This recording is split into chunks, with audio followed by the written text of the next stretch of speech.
All the wedding preparations had been completed, and the atmosphere inside the hall was filled with excitement and celebration. The host warmly welcomed the stars of the day, Jeongwoo Kim and Meron Moon, as he called for the groom to enter. Soon the hall echoed with applause as Jeongwoo walked in. Guests smiled, clapped, and admired the couple, celebrating their union with joy. Yet among the crowd there was one person who did not share their happiness. She sat quietly, her heart heavy, watching the man she loved marry someone else.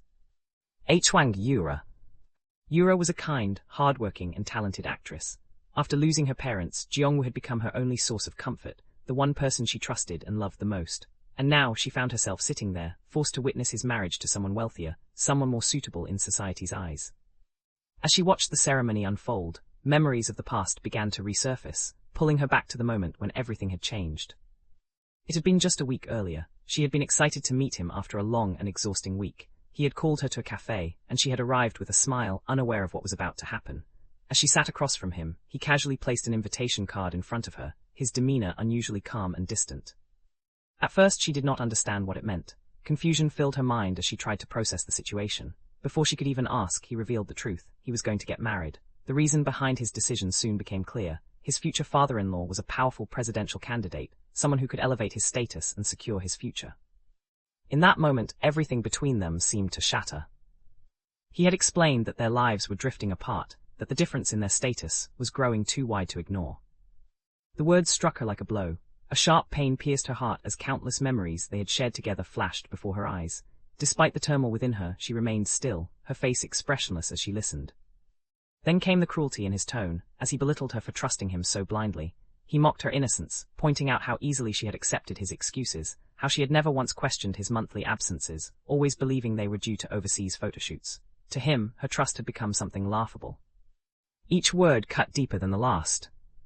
She had loved him with all her heart, trusted him without doubt, and never once imagined that he would betray her for something so shallow, for status, for power, for a more advantageous future. In the end, the very trust she had given him became the reason he looked down on her. The memory faded, and she found herself back in the present.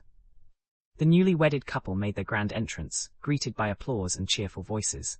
The hall was filled with celebration, but Yura sat quietly at her table, watching everything unfold in silence. Every glance at his face stirred irritation within her, yet she forced herself to remain composed, pretending that she no longer cared. Lost in her thoughts, the cup of tea in her hand slipped and fell to the floor. She tried to steady herself, repeating the same words over and over in her mind, forcing herself to stay calm. She reminded herself that she needed patience for her own sake. After everything, she convinced herself that she should at least take advantage of what was in front of her, treating the meal as the last thing she would ever receive from him. And so she continued eating, as if nothing had happened, even while her heart struggled to keep itself together. Her thoughts were interrupted by a waitress who approached her politely, informing her that the seating for guests had already been arranged and offering to guide her to her assigned seat. Yura simply stared at her for a moment, a wave of embarrassment washing over her. She began to question herself. She wondered why she was even there, sitting and eating as if nothing had happened. Was she trying to prove that she didn't care, or was there some other reason she couldn't understand? Lowering her gaze, her eyes slowly filled with tears. The waitress gently reminded her that the seat she was occupying was reserved for another guest. That was enough to pull Yura out of her thoughts. She quickly stood up and introduced herself. Upon hearing her name, the waitress immediately recognized it and politely guided her to her assigned seat. Her seat was tucked away in a quiet corner, away from most of the crowd. It was exactly the kind of place she needed. Not wanting anyone to see her in such a fragile, tearful state, she began searching for her sunglasses. But they were nowhere to be found.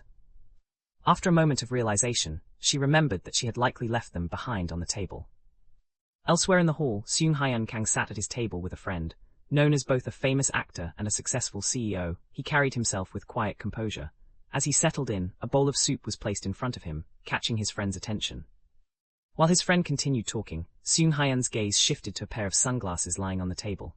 He was about to pick them up when all of a sudden, Yura rushed over, quickly grabbed them, and hurried away, offering a brief apology as she left.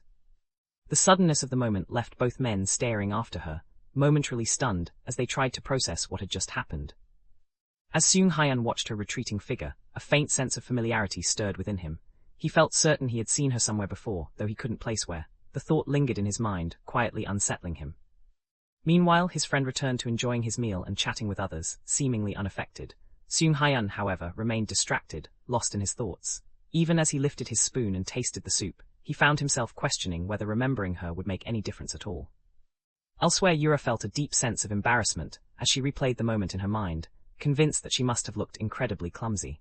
After the wedding came to an end, she returned home, exhausted both physically and emotionally,